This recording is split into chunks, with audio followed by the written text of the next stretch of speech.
আসসালামু আলাইকুম। ব্রাইট হরিজন টাইমসে আপনাকে স্বাগতম। পাকিস্তানি শিক্ষার্থীদের ওপর থেকে নিষেধাজ্ঞা তুলে নিল ঢাবি। পাকিস্তানি ছাত্রদের ঢাবিতে ভর্তির অনুমতি দেওয়া হবে এবং বাংলাদেশি ছাত্ররাও পাকিস্তানের উচ্চশিক্ষা গ্রহণের সুযোগ পাবে।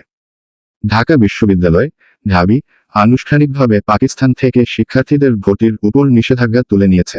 দুই দেশের মধ্যে একাডেমিক সহযোগিতা বৃদ্ধির লক্ষ্যে একটি গুরুত্বপূর্ণ নীতি পরিবর্তন চিহ্নিত করেছে।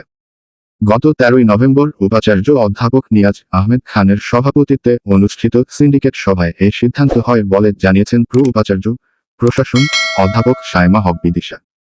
সংশোধিত নীতিমালার আওতায় পাকিস্তানি শিক্ষার্থীদের ঢাকা বিশ্ববিদ্যালয়ে ভর্তির অনুমতি দেওয়া হবে এবং বাংলাদেশি শিক্ষার্থীরাও পাকিস্তানের উচ্চশিক্ষা গ্রহণের সুযোগ পাবে। বিশ্ববিদ্যালয়ের কর্মকর্তারা আশা করছেন যে এই পদক্ষেপ শিক্ষা, সংস্কৃতি এবং পারস্পরিক স্বার্থের অন্যান্য ক্ষেত্রে সহযোগিতা জোরদার করবে।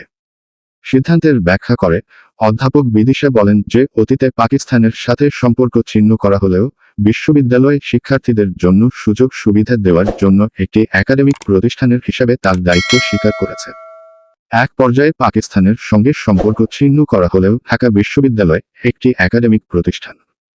আমাদের অনেক ছাত্রকে স্কলারশিপ বা একাডেমিক কনফারেন্সের জন্য পাকিস্তানের যেতে হবে। স্বাভাবিক সম্পর্ক পুনরুদ্ধারের জন্য আমরা আলোচনার মাধ্যমে এই সমস্যাটির সমাধান করেছি, তিনি বলেছিলেন। সিদ্ধান্তটি শুধুমাত্র একাডেমিক দৃষ্টিকোণ থেকে নেওয়া হয়েছিল এবং 1971 সালের গণহত্যাকে পাকিস্তানের অস্বীকৃতির মতো সংবেদনশীল রাজনৈতিক বিষয় কোনো আলোচনার সাথে জড়িত ছিল না। এটি একাডেমিক সহযোগিতার বিষয়, রাজনৈতিক সংলাপ নয়, বিদিশা যোগ করেছেন।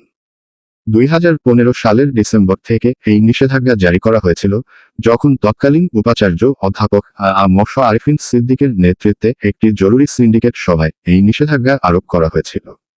1971 সালে বাংলাদেশের মুক্তিযুদ্ধের সময় সংঘটিত গণহত্যা এবং নৃশংসতা স্বীকার করতে পাকিস্তানের অস্বীকৃতির পরে এই পদক্ষেপ নেওয়া হয়েছিল।